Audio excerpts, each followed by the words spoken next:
오늘 제가 이제 인터뷰할 사람은 요새 그 뭐 경제, 정치, 노동 이런 문제에 대해서 핫한 아주 첨예한 입장과 발언들 하고 있는 우리 노동적 운동 연구소 연구원이죠. 예. 네, 한지원 연구원을 만나서 좀 대화를 나눠보겠습니다. 먼저 어쨌든 우리가 이 경제 문제 전문가라고 봐야 되니까 지금 최근에 이 코로나19 사태가 경제에 미치는 영향을 어떻게 좀 정리할 수 있을까요?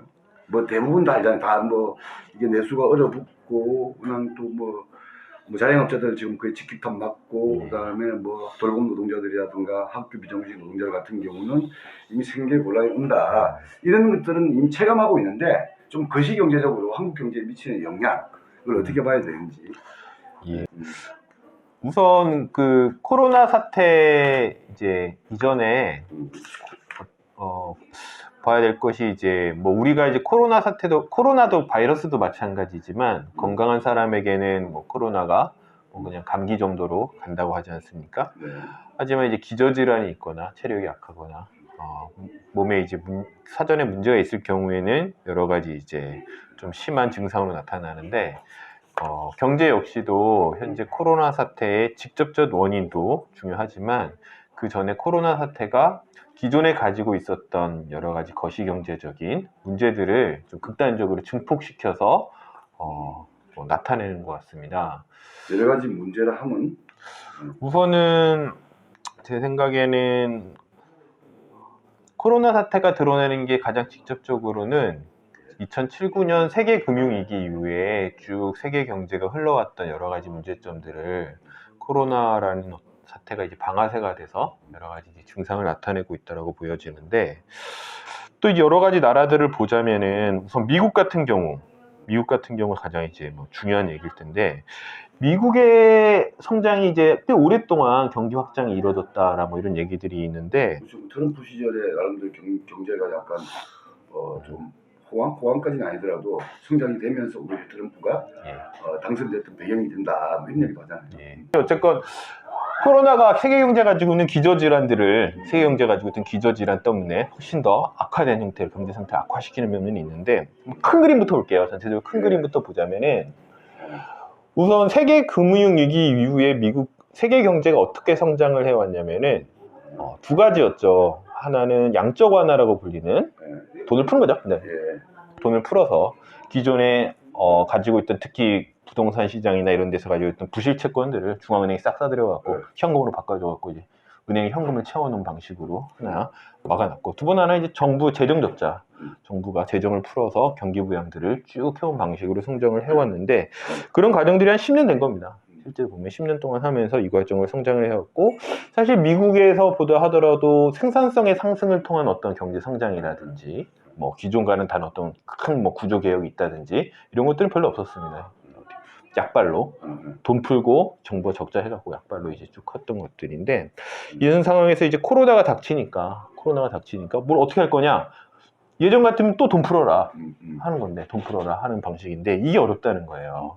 이미 미국의 연준도 굉장히 사실 이미 돈을 많이 풀어놓은 상태이기 때문에 세계 금융위기보다 미국의 연준이 푼 돈이 4배나 늘었거든요. 4배나. 역사상 처음이죠. 이렇게 4배를 확 풀었어요. 4배를 확 풀었는데, 어쨌거나 이거를 나중에 원래 계획은 이걸 회수한다, 테이퍼링이라고 그러죠. 회수한다라는 계획이 있어요. 구조조정이라든가 뭐 이렇게 해가지고 나중에 투자한 공적 자금을 회수한다 이거 아니에요? 한편에 정부는 공적 자금을 회수하고 중앙은행은 풀린 현금을 회수하고 다시 현금을 회수해갖고 자기가 갖고 있던 자산, 뭐 여러 가지 주택담보대출증권이나 MBS라고 불리는 모기지 담보증서라든지 이런 것들을 이제 증권이라든지 이런 것들을 풀어야 되는데, 다시 이제 시중 팔아야 되는데, 그런 걸 이제 테이퍼링이라고 하죠. 가지고 있던 국채도 좀 시중에 풀고 해야 되는데, 이걸 받아들여야 되는데 현금을 다시 이렇게 해갖고 걷어들이려니까 바로 경기 침체가 오고 하는 방식들이 계속 이어지다 보니 못하고 있는 상황이었어요. 그래서 정부 재정 적자 계속 늘고 있고, 그 다음에 어쨌건 연준도 아주 그 어마어마한 대처 대비를 유지하면서 이제 가고 있는 상황이다 보니까, 코로나로 이제 경기 침체가 다시 이제 커지는 상황이 되다 보니까 정부가 다시 예전처럼 그런 2007년, 9년처럼 적자를 더 그렇게 크게 늘릴 수 있냐, 아니면 통화를 풀 수 있냐, 이런 문제가 이제 당장 걸려요. 상황은 그때랑 어떻게 보면 비슷하게 흘러가는데 이거를 그때처럼 해결할 수 있냐 없냐 문제가 나오기 때문에 예전에 비해서 미국 얘기, 한국 얘기. 미국 얘기죠. 미국 얘기. 얘기죠. 예, 미국 얘기. 대응 수단이 예전보다 적다는 거예요. 핵심은. 대응 수단이 예전보다 적은 상황에서 침체가 닥쳤을 때 어떻게 할 거냐라는 문제가 당장 걸리는 거고 그냥 특히나 요즘 이제 주가 폭락 얘기 많이 나오거든요. 주가 폭락. 주가 이제 폭락을 그 뉴욕 증시부터 해서 쭉 주가 폭락하는 게 나오는데 자, 이 주가 폭락도 잘 봐야 되는 게 주가가 왜 올랐냐는 것도 생각을 해봐야 돼요. 여태까지 주가가 왜 올랐냐를 쭉 보시면은 주가의 상승폭하고 2007, 9년에 정부가 실제 은행들에게 줬던 현금 어떻게 보면 흔히 초과지급 준비금이라고 하는데 초과지급 준비금 은행들이 가지고 있던 현금이죠. 2007, 9년 당시에 이제 받았던 현금이 시중에 풀리면서 그만큼이 딱 주식 상승으로 이어집니다. 주가 상승으로. 미국 은행들이 가지고 있는 초과지급 준비금의 감소분하고 주가 상승 속도하고 비슷해요. 그러니까 풀린 돈이 어디로 가느냐? 주식시장으로 갔다는 얘기입니다. 주식시장으로 가서 주가의 부분을 일으켰는데 지금 이제 다시 이거 안 될 것 같다 하니까 이제 주가가 폭락을 하는데 그럼 그 돈 또 어디로 갈 거냐? 어디로 갑니까? 갈 데 없는 거예요. 네. 그러니까 통화정책이라는 게 돈을 풀면 현중에 시중에 풀리는데 시중에 돈이 없어서 문제가 되는 게 아니라는 거예요. 시중에 있는 돈이 갈 곳이 없는 거예요 지금. 투자처가 되든 투기처가 되든 그렇죠. 뭐가 됐든 간에 어디가 이거 자산을 구매라도 뭘 돈을 했는데 필요로 하는데 찾아가야 되는데 실제로는 어떤 그런 거대 자금들이 흐를 데가 없는 상황입니다. 그러니까 예전처럼 통화 정책을 더 하고 금리를 내린다고 해서 이게 나아질 여건이 안 된다는 거죠. 그래서 나온 얘기가 이제 정부가 아예 소비자들한테 서민들에게 아예 돈을 꽂아줘라, 직접 줘라, 풀어라라는 것들인데 이렇게 해본 적은 없죠. 그러면 보내기가 헬리콥터에서 돈 뿌리라. 근데 헬리콥터에서 돈을 뿌리는 게 뭐냐면 은행들한테 뿌린 거예요. 시민들한테 돈 뿌리는 게 아니라 은행들이 가지고 있던 부실채권들, 특히 부동산 관련된 부실증권들을 헬리콥터. 예, 헬리콥터라는 게 시민들한테 돈을 뿌린 게 아니라 은행들한테 뿌린 거예요. 은행들이 가지고 있던 부실채권 현금을 바꿔준 거예요. 그래서 은행들이 이제 부실채권 때문에 무너지질 않으니까 은행이 박살나질 않으니까 은행을 지켜주기 위해서 한 건데 아까도 말씀드렸듯이 그렇게 은행엔 돈을 뿌렸어. 은행이 돈 많아요. 현금이 어마어마해요. 은행들이 미국 은행들이 현금이 어마어마하게 많다는 거예요. 근데 그럼에도 불구하고 안 풀어요 이걸. 그 풀린 돈이 어디로 가냐? 다 주식시장 정도로 가는 겁니다. 주식시장 정도 주식붐을 이제 일으킨 건데. 이런 상황이다 보니까 그럼 왜 안 뿌렸냐? 투자할 데가 없으니까 돈 빌려달라는 사람 별로 없고 오히려 예전만치로 많지도 않고 쓸 돈이 없어도 갖고 있는 건데 그래서 미국이 금리 인하를 했다. 그럼 금리 인하를 하면 효과가 나타나냐? 그렇지 않다는 거예요. 별로 돈이 부족한 상황이 아니기 때문에 돈이 부족했을 때 금리 인하가 되면 대출금리가 낮아지니까 그거 갖고 돈을 빌려서 하는 건데 이미 현금이 없어서 문제가 아니기 때문에 이제 그런 어떤 통화정책상의 어떤 해결책들이라는 게 별로 보이지가 않는 거죠. 그거하고 지금 미국의 그 상황하고 이 코로나 상황하고의 연관성은 어떻게 됩니까? 코로나 상황이라는 게 여기에 약한 취약점을 건든 거죠. 주식시장이라는 게 뭐냐면 기대치잖아요. 사실 하는 유동자금이 얼마나 있냐와 기대치인데 그 기업들의 기대치인데 안 될 것 같아. 경제가 안 될 것 같아. 불안해. 사람들은 불안해. 주식 이제 팔아야겠어. 쫙 쳤는데 다시 파는 거예요. 주식 다시 팔아서 어떻게든 다시 현금 확보를 하려고 하는 건데 현금이 부족해서도 아니라는 거예요. 이 상황이라니. 현금이 부족해서거나 그게 아니라 그냥 불안하니까 그 사람들이 불안한 심리에 사실은 더 현금을 주려고 하고 그럼 현금이 없는 것도 없는 거냐? 그것도 아니라는 거예요. 시중은행들은 굉장히 현금이 많고 모든 사람들이 다 이제 또 현금을 주려고 길을 쓰고 이제 지금 나서는 상황이기 때문에 또한 국채와 같이 안전자산들 부도날 일 없는 것들 이런 것들만 주려고 쭉 하는 상황이다 보니까 미국 정부 입장에서도 사실은 이런 상황에 대처하기 힘든 거죠. 대처하기 힘든 상황이라는 것들이 발생을 하는 거고 이런 상황에서 이제 더 코로나가 미국에 퍼진다. 계속해서 더 퍼진다. 그럼 이제 뭘 해야겠냐? 이거는 그냥 이태리나 한국 경제 정도가 아니라 미국을 중심한 전 세계 경제에 대한 직격탄이 될 거다. 그쵸. 이제 미국 자체가 쓸 정책 수단이 없다는 거예요. 생각보다 별로 없다는 거고. 그래서 하는 게 이제 재정 더 풀어라.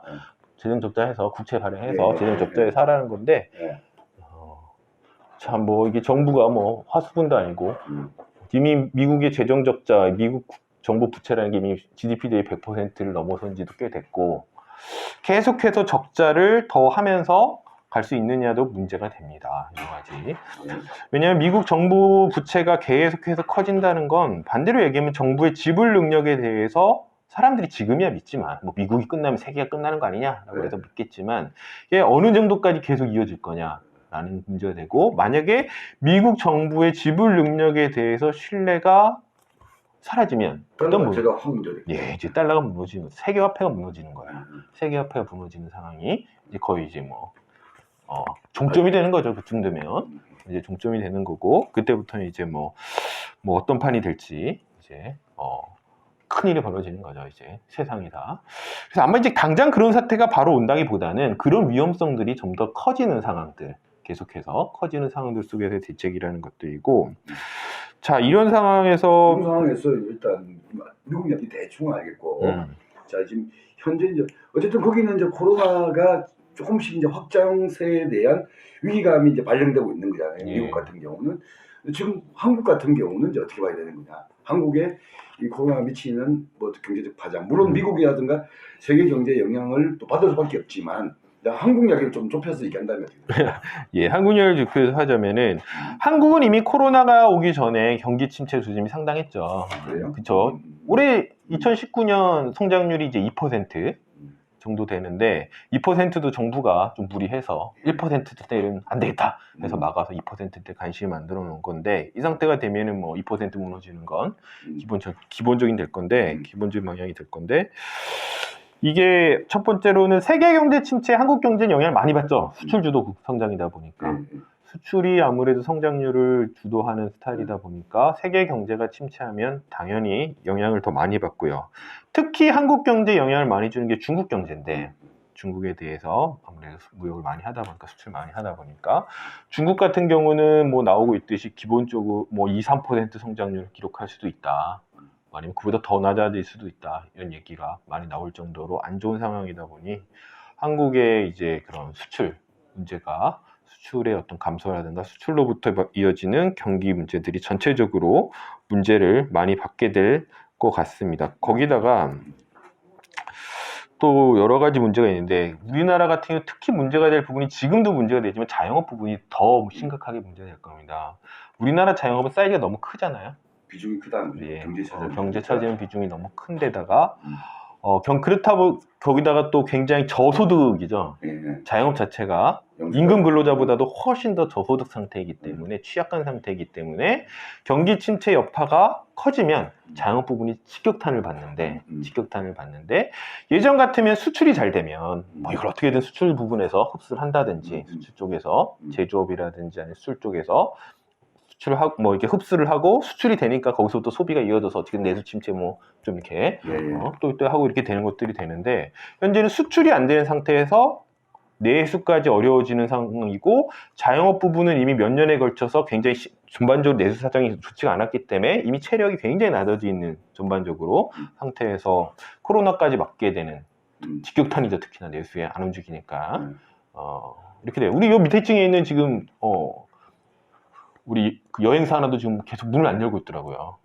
그러니까 세 가지잖아요. 지금 말씀하셨던 거는 어쨌든 이제 경제 침체의 조짐 자체가 보였고 2% 성장률 이야기도 나왔다가 계속 지금 다운되면서 이제 1% 전후의 예상치가 나오고 있는 경제 침체의 조짐을 보이고 있다라는 측면이 있고 두 번째는 내수보다는 수출 주도 경제의 비중이 워낙 컸던 한국 경제에서 미국뿐만 아니라 중국 경제에 대한 위기 속에서 수출 자체의 부진이 나올 거고 이 상황 속에서 이제 자영업 같은 경우가 상당히 과잉 비중을 차지하고 있었고 특히 영세하거나 저소득층이 많았던 자영업들은 이 코로나 사태에 직격탄을 맞게 될 거다. 그렇죠. 총체적으로 지금 이제 위기 상황으로 가게 될 거다. 경제의 문제가.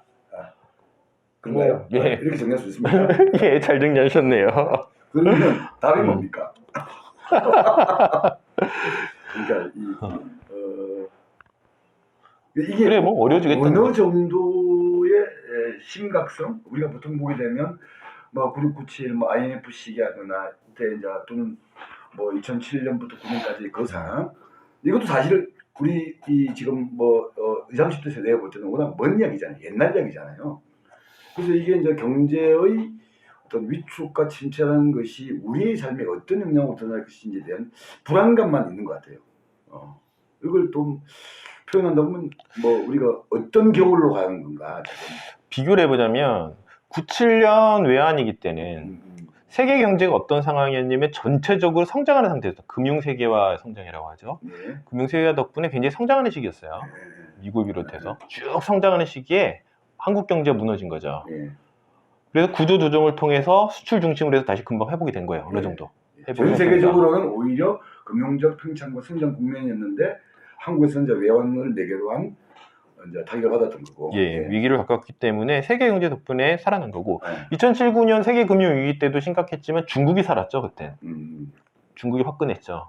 중국이 세계 경제를 부양하면서 특히 한국 같은 경우 그 덕에 수출도 역시 많이 했고 금방 어느 정도 회복을 해 나가면서 2008년 이후에 그나마 세계 경제에서 기준 OECD 기준으로 봐도 한국 경제가 꽤 선방한 축에 들어갈 정도로 했는데 중국 덕이었습니다. 중국 덕. 그리고 한국은 그래도 하잖아요. 2007, 9년 그 당시에는 뭐 CDS나 파생 상품의 비중 자체가 한국에서는 뭐 그런 금융 그렇죠. 우리나라는 아무래도 그런 파생 금융 상품이나 세계적인 어떤 금융 혼란에서는 좀 벗어나 있었던 적도 있고요.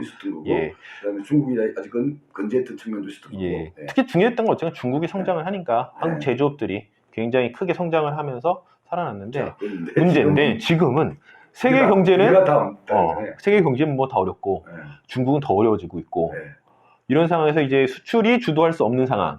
그럼 어떻게든 안에서 살아야 되는데 안에서 같은 경우 앞서 말씀드렸듯이 우리나라의 내수 경제는 굉장히 취약합니다. 특히 자영업 비중이 워낙 크고 저소득층 비중이 크다 보니까 내수만으로 뭔가를 부양을 해서 살기가 어려운 상황. 특히 자영업 전체는 무너지기 직전 아주 밑바닥에 있는 상황이기 때문에 더욱더 어려운 상황이라서 정말 어려운 거죠. 그러니까 대책이라는 게 외부적인 조건이 아까 말씀드린 두 차례의 위기를 극복했을 때 외부 조건은 없는 상황에서 새로운 해법을 찾아야 되는데 내적으로 새로운 해법을 찾아야 되는데 뭐가 있을까? 끊어봅시다. 그러면 어쨌든 그 두 분의 큰 어떤 이 한국 경제 타격을 주었던 그 상황에서 그나마 버팀목이 되고 딛고 올라갈 수 있었던 근거가 그 당시 하나는 세계 경제의 일정한 평정 국면, 하나는 중국이었는데 두 가지 다 딛고 오를 수 있는 데가 없는 상황이 지금 몰려 있는 거다. 예, 뒷끈으로 상황이 없는 상황인 거죠. 그러다 보니까 안에서 어떻게든 해법을 찾아야 되는데 뭐 된 거네, 그죠? 뭐 될 수 있는 상황이네. 그렇죠. 아마 부자이신 분들은 탈출하고 있겠죠. 지금 이 시점에. 제가 보면 이 시점에 이미 탈출하고 있을 겁니다. 예전도 마찬가지로. 예, 여러 가지 이민을 가는 사람도 있을 테고. 자본 자산 투자를 이미 국내에서 같은 경우는 접고 국외로 가는 경우도 있을 텐데요. 이게 또 어떤 문제가 있냐면 한국 경제가 여기서 또 골 때리는 게 하나 있죠. 이거 방송용 아닌가 골 때리는 거. 골 때리는 정도는 괜찮습니다. 뭐 됐다 그거까지만 봅시다. 이제 골 때리는 게 있는데 지금도 보면 예를 들면 내수 경제 엄청 침체하고 있다라고 하지만 부동산 폭락이나 이런 얘기 안 나오잖아요. 그렇죠. 왜 안 나올까요? 그나마 가진 사람들은 지역도 그렇고 다 가진 사람들은 뭐라고 생각을 하냐면 이 시점에도 오히려 가장 그나마 해외로 돈을 나가지 않는 상황에서의 안전자산을 뭐라고 생각하냐면 서울 수도권 부동산이라고 생각해요.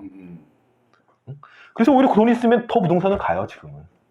오히려 서울 수도권 부동산을 그나마 이걸 쥐는 게 내가 살 길이다. 아예 외국 나가지 않으면 국내에 있는 안에서는 그쵸. 제일 안전한 투자처가 뭐예요? 부동산이다. 네, 서울 부동산이죠. 서울 수도권의 부동산인 겁니다. 그래서 유휴자금들 같은 경우나 자산가들 같은 경우 어느 정도 현금이 있거나 돈이 있다고 생각하는 사람들은 부동산을 다시 가는 거예요. 그래서 현 시점 같은 경우도 부동산이 폭락한다 이런 얘기는 안 나오죠. 그렇지 안 나오죠. 경기 침체가 되고 뭐 안 될 것 같다 그러면 망해가고 있고 뭐 직격탄 맞아서 자연 반은 뭐 나갈 거다 이런 얘기 나오는데 부동산 폭락이라든가 이건 얘기는 진짜 안 나오죠.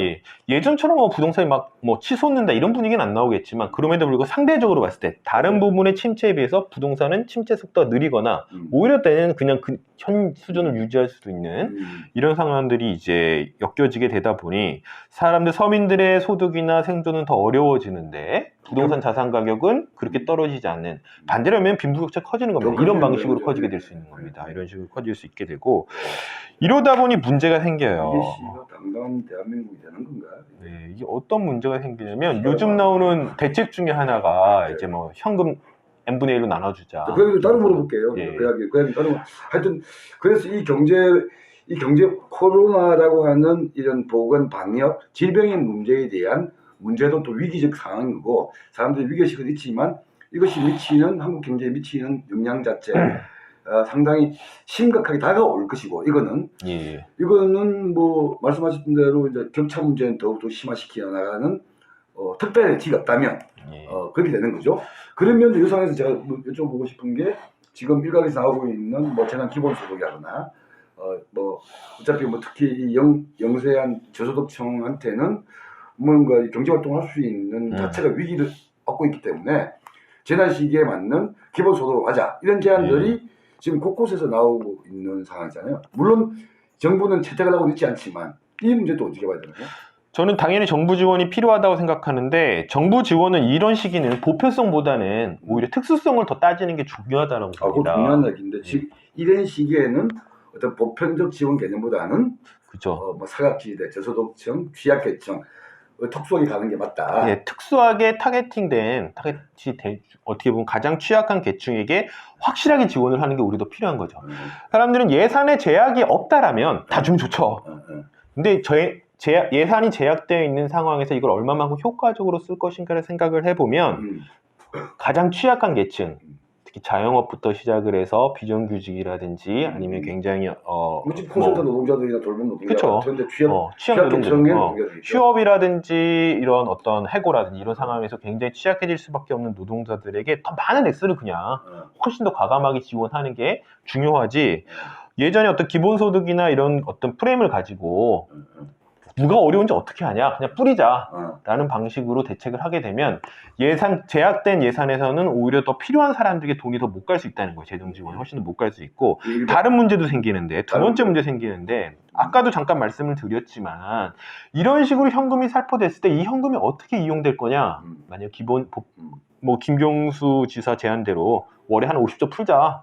100만 원씩 다 줘갖고 그냥 모든 인구에게 100만 원씩 쫙 줘서 풀자라고 하면은 제가 보기엔 50조 중에 어마어마한 금액인데 이 자체도 50조 중에 어마어마한 금액인데 상당수는 자산 투자라든지 부자들 같은 아까도 말씀드렸듯이 부자들의 자산 투자나 저축이나 아니면 뭐 다른 방식으로 비생산적인 방식으로 사용될 가능성이 크다는 거예요. 그러니까 경기를 부양하거나 수요 개념으로 제한되는 것이 아니라 그다음 또 오히려 그런 점에서 만약에 오히려 더 필요한 사람에게는 부족한 액수가 지원될 수 있거든요. 100만 원 간다고 쳐요. 100만 원 가는데 자영업자가 월 100만 원 가지고 임대료 내는 것도 되겠죠. 그냥 임대료 주는 거예요. 월 100만 원 받았다 그러면 임대업자 입장에서 좋죠. 야, 너 100만 원 받았다며. 야, 밀린 임대료부터 내자. 건물주한테 바로 상담해야 돼. 임대료부터 내자.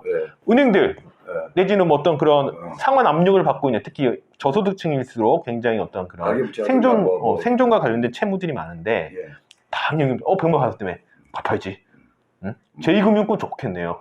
추심하기. 야, 100만 원 받았다며 빨리 내놔. 라는 방식으로 이어질 가능성이 훨씬 더 크기 때문에 이런 것들을 좀 방지하려면 오히려 정책이라는 건 이럴 때 오히려 다 특수한 형태에 어떻게 필요하고 얼마나 효과적으로 사용될 수 있는가를 면밀히 따져서 확실하게 지원하는 게 맞지 않겠냐라는 게 제 생각이고요. 세 번째로는 이런 것들은 아까 말씀드렸듯이 예산 제약이 있기 때문인데요. 저는 한국의 진보 진영이 예산 제약에 대해서 재정 문제에서 좀 지나치게 좀 뭐랄까요, 낙관적이고 도덕적이고 그냥 다 되면 될 것처럼 얘기를 하는데 뭐 그런 거 있지 않습니까? 요즘 뭐 진보 진영 제가 보기에 요즘 진보는 정부가 10조 적자다, 10조 받고 10조 더 하면 이게 진보. 10조 더 부족해. 100조 해. 그러면 이제 급진 좌파가 되는 뭐 이런 분위기인 것 같은 느낌도 드는데. 뭐 과한 말씀이지만 취지는 이야기했습니다. 그러니까 어쨌든 국가 재정 적자든가 국가 부채의 문제에 대한 세간의 고려가 없이 그냥 풀기로 가는 것 자체는 또 다른 또 후유증과 또 다른 부작용을 낳게 된다 이 얘기죠. 특히 우리나라는 통화 안정성이 굉장히 불안정한 나라입니다. 통화가 불안정한 나라예요. 그래서 2009년 같은 경우는 세계 금융위기 때 2007년, 2009년 이때 세계 금융위기 때 우리나라 외환 보유가 꽤 있었음에도 불구하고 조금만 주니까 외환위 기설이 나옵니다. 외환위 기설이 나옵니다. 이런 이유는 뭐냐면 우리나라 금융시장이 완전 개방 상태이기 때문에 규제 없이 완전 개방되어 있고 외국인 투자들이 워낙 넣다 뺐다 하면서 자유롭게 이동이 가능한 나라고 사이즈도 작고 초국적 금융제 움직이기 작은 나라다 보니까 왔다 갔다 하기가 굉장히 편하면서 통화의 불안정성이 크거든요. 근데 한국의 원화라는 건 기축통화가 아니란 말입니다. 기축통화가 아니에요. 기축통화가 아니기 때문에 통화 안정성이 어떻게 확보되냐면 우리나라는 한국은행이 발행한 통화만큼 한국은행이 어마어마하게 외환 보유고를 가지고 있어야 외환 보유를 통해서 통화의 가치가 지탱되는 게 한국 통화의 기본적인 방식입니다. 외환 보유고가 지금 한국이 랭킹 한 엄청나죠. 5, 6 정도 되는 것 같은데. 어용 많죠. 예. 근데 이런 상황에서, 그러니까 말씀드린 건 뭐냐면, 지금 이런 상황에서도 통화가 출렁출렁 거리는데, 계속해서 조금만 변화가 출렁출렁 거리는데, 정부가 재정 적자를 통해서 정부의 지불 능력이 문제가 생긴다. 제한된다. 정부의 지불 능력이 문제가 생길 것 같아. 결국 중앙은행이 한국은행이 통화를 발행한다고 하지만 그 통화의 최종적인 어쨌거나 책임자는 정부가 되는데요. 뭐 한국은행은 뭐 정부가 아닌 건 아니니까 뭐가 되는데, 정부가 재정 적자를 계속 늘리면서 어떤 정부에 대한 신용이나 정부의 미래 지불 능력에 대해서 문제가 발생할 경우에는 한국은 외환이 금방 빠집니다. 쭉쭉 빠지는 나라입니다. 그래서 정부 재정 적자 문제를 좀 생각을 할 때는 한국의 통화의 불안정성이라는 문제도 생각을 해봐야 되고, 그래서 우리나라의 국가 부채 비율이 국가 채무 비율이 정확히는 국가 채무 비율이 한 40% 낮다고 얘기하는데, 예, 낮다고 얘기하는데 사실은 낮은 게 아니라는 겁니다. 보통 기축 통화를 쓰지 않는 나라들의 경우는 OECD 국가에서 대부분 봐도 40에서 50% 사이예요. 아르헨티나 이런 나라 보면은 국가 채무 비율이 50%도 부도가 나요. 어차피 기축 통화를 사용하는 나라가 아니기 때문에. 근데 뭐 3천억 달러 외환 보유를 갖고 있다고 하더라도 공격이 들어왔을 때 그게 뭐 충분한 안정화가 된다 이렇게 말할 수 없다라는 거죠. 예. 왜냐하면 사이즈가 작고 워낙 100% 개방되어 있고 들어왔을 때의 이제 이 불안정성의 강도가 워낙 세기 때문에. 그러니까 정부의 지불 능력이 충분하다. 정부의 어느 정도 방어를 할 수 있다. 정부가 충분히 어떤 식으로든 대응을 할 수 있다라고 하면 그런 것들에 대한 불안감이 불안감이 낮아지지만 정부의 지불 능력이 낮아질수록 기하급수적으로 그런 불안감이 커진다는 거죠. 그런데 지금은 이제 그런 국가 재정이나 부채에 대한 고려 없이 그냥 풀기로 가는 거는 이런 측면에서의 이제 취약점들을 또 극대화시킬 수 있다 이런 이야기죠. 그런 것도 생각을 해봐야 됩니다. 그래서 어떻게 보면 우리가 외환위기급이나 그 정도 급은 지금 당장 아니겠지만 외환 보유가 많기 때문에 어떤 환율의 큰 통에 어떤 환율의 외환 시장에서의 문제점, 어떤 금융 시장의 문제점이 급격하게 발생을 함으로 인해서 어떤 빚게 될 서민들의 피해 역시도 정부가 재정을 조금 적게 쓴다고 했을 때 받는 피해보다 오히려 더 클 수 있다는 거예요. 역으로 생각을 해보면. 자, 그러면 우리가 오늘 경제 강의할 거 아닙니까? 세 번째. 그랬을 때 지금의 코로나 문제에 대한 어떤 경제 문제 또는 이런 위기적 상황에서의 어떤 정책적 처방은 어떻게 가는 것이 필요하다고 생각하십니까? 하나는 우선은 뭐 정부가 경제적 처방이겠죠, 전체적으로. 전체적 경제적 처방이겠죠. 하나는 어떻게든 뭐 우선 생존 위기에 빠진 서민들, 노동자들 굳이 해야죠. 지원을 하는 건. 추경을 뭐 지금 11조 한다고 하는데 뭐 조금 더 해도 되지 않을까, 그 정도는. 뭐 추경 같은 경우는 좀 더 하고, 지금 현재 추경 같은 경우는 어떤 문제가 있냐면 보면은 대출 중심이 많아요. 네, 맞습니다. 근데 이거 아시다시피 실 대출 받으러 가보면 2달 걸리거든요.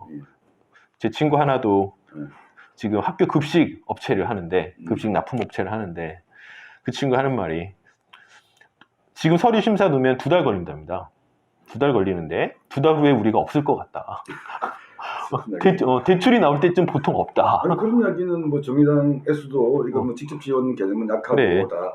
그리고 심지어 저기 뭐 김부겸 의원 같은 경우도 그런 얘기를 하잖아요. 뭐 대출 받는 게 빚내라는 게 지금 추경 예산의 핵심이 되면 곤란하지 않냐. 그렇죠. 이런 부분은 좀 개선을 하고 개선 가능한 부분들은 빨리빨리 찾아서 좀 더 빨리 개선을 하고, 전 정부 어떻게 보면 서민계층들이나 굉장히 취약계층에 대한 지원, 저는 지금도 소비 쿠폰으로 가는데 이건 현금 지원할 수 있다고 봐요.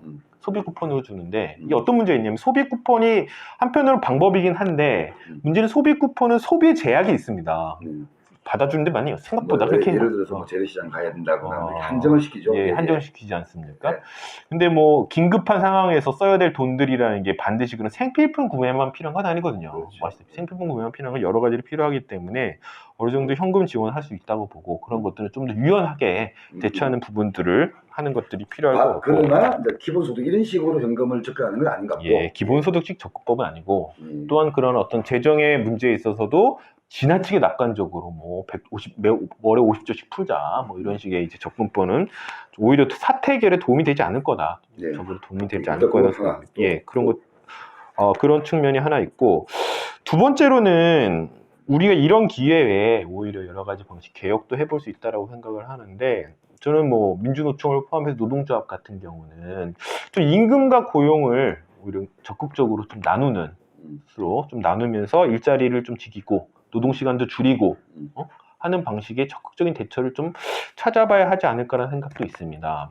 이게 뭐 정부 재정만 갖고 계속해서 될 건 아니고 어느 정도 이 사태는 정리되지 않겠습니까? 조금 시간이 가면 사태는 정리될 건데 그 이후에도 어떤 실업에 처한 노동자들이나 어떤 그 굉장히 소득이 준 상태에서 실업자가 많아지다 보니까 지금 임금 삭감이나 여러 가지 방식이 들어올 겁니다. 이후에도 계속해서 이것들이 들어오게 될 텐데 이런 부분들을 해결하기 위해서는 좀 좋은 일자리에서는 노동 시간을 줄여서 이 고용을 좀 더 늘릴 수 있는 방식들, 또한 현재와 같은 임금을 굳이 다 지켜야 된다라는 방식보다는 노동 시간이 줄면 당연히 임금도 어느 정도 줄 수밖에 없을 텐데 임금 줄어드는 것들을 일정 정도 감당을 하면서도 고용을 최대한 우선으로 해서 일자리를 나눌 수 있는 그거는 우리 것들을 한재원 연구원이 이제 계속 지속적으로 얘기하는 노동자 계급 내에서의 어떤 임금 격차 이런 부분들을 줄여나가는. 예, 일자리 나눠야죠. 네. 어쨌든 현재 같은 경우는 일자리 나누는데 이게 이렇게 흡수를 하지 않으면 이쪽 부분에서 우리 노동조합이 조직력이 좋은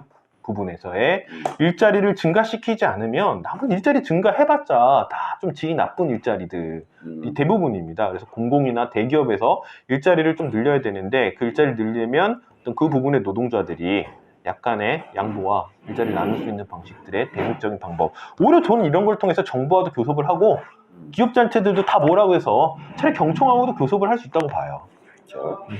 그리고 또 정부 정책에서 또 뭐 또 방향을 바꿔야 된다거나 또는 뭐 지금 잘못 접근하고 있는 것들이 있다고 한다면 뭘 들 수 있을까요? 예를 들면 뭐 수출주도 중심의 이런 경제 시스템을 지금 단기간에 바꾸기는 힘들 것 같고 지금 당장은 예. 또는 뭐 세계 경제 침체 자체에 대해서 우리가 그에 대해서 능동적으로 할 수 있는 상황은 아닌 상황이라고 한다면 이런 위기적 상황, 즉 불안기적 조건에서의 어떤 경제 구조를 그나마 턴할 수 있는 거는 지금 시기에 좀 턴해야 되는 거 아니냐 이런 고민들이 필요할 거 아니에요. 예를 들면 아까 얘기했던 부동산 같은 경우 문제에 대해서는 좀 더 세게 쪼을 필요가 있겠네요. 또. 세게 쪼을 수 있죠. 예, 쪼아야 되는데 문제는 세게 쪼으면 쪼아지냐 문제가 있어요. 쪼아지냐 문제가 있거든요. 흔히 풍선 효과라고 하죠. 풍선 효과라고 하는 것처럼 한쪽을 쪼이면 딴 쪽이 터져 나오는 게 부동산 시장의 전통적인 대책이고 부동산이 잡히지 않는 이유 중에 하나는 전반적인 경기 침체 속에서 인구가 감소할 때 어떤 식의 사람들은 반응을 보이냐면 서울만이 살 길이라는 게 모두의 기본적인 대전제가 되는 겁니다. 본능이죠. 본능. 일자리를 구하려도 서울로 가야 될 것이고 내가 자산을 지키려도 서울로 가야 됩니다.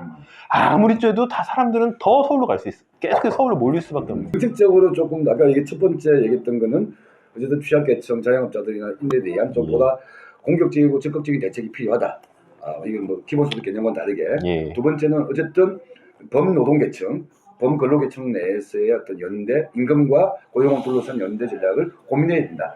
이거는 이제 정부에 대한 촉구이기도 하지만 또 우리의 자조적인 측면에서도 해야 된다. 저는 뭐 사실 정부에 대해서 그렇게 큰 기대는 안 합니다. 뭐 정의당 정부가 선다고 하더라도 여기서 조금 더 나간 정책들만 가능하지 그렇게 큰 정책이 가능하냐라는 생각이 있거든요. 이거는 어떻게 보면 현 시대가 가진 구조 제약이죠. 구조 제약이고 아까도 말씀드렸듯이 이럴 수도 없고 저럴 수도 없는 상황이라는 게 분명히 있다는 겁니다.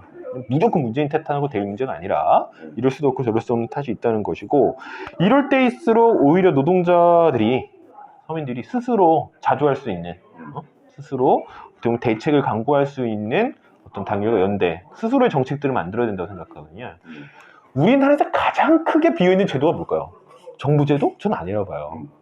오히려 가장 크게 비어있는 제도는 뭐냐면 노동조합이에요.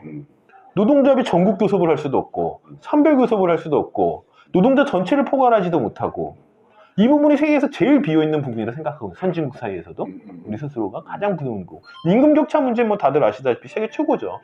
세계 최고 수준 부주로 벌어져 있는 상황에서 저는 하여튼 우리나라의 제도 그러니까 한국의 여러 가지 제도를 볼 때 가장 비어있는 제도는 제가 보기엔 노동조합이에요. 오히려. 그래서 이런 상황에서도 노동조합이 계속 정부에 요구하는 거 말고는 할 게 없는 겁니다. 할 게 없는 거고 오히려 노동조합 스스로 단체협약이나 노동자들 전체적으로 포괄하면서 일자리나 고용, 뭐 임금, 그 다음에 어떤 그런 정부에게 전체적으로 같이 함께 요구해야 될 것들 이런 것도 정돈이 안 되는 거죠. 계속해서 정돈이 안 되니까 정부에게 자꾸 뭘 더해줘라 이런 것들만 나오는데 하여튼 제가 보기엔 우리나라의 전반적인 코로나 대책에서 지금 코로나로 발생하는 여러 사회적인 문제들에 있어서 다른 나라와 비교해 봤을 때 가장 공백이 있는 제도가 뭐냐? 저는 뭐 노동조합과 관련된 제도라고 봐요. 그런 점에서 오히려 좀 다른 방식으로 좀 접근하는 것도 필요하지 않을까? 아무튼 예, 좋은 시간 내주셔서 감사합니다. 예. 끝.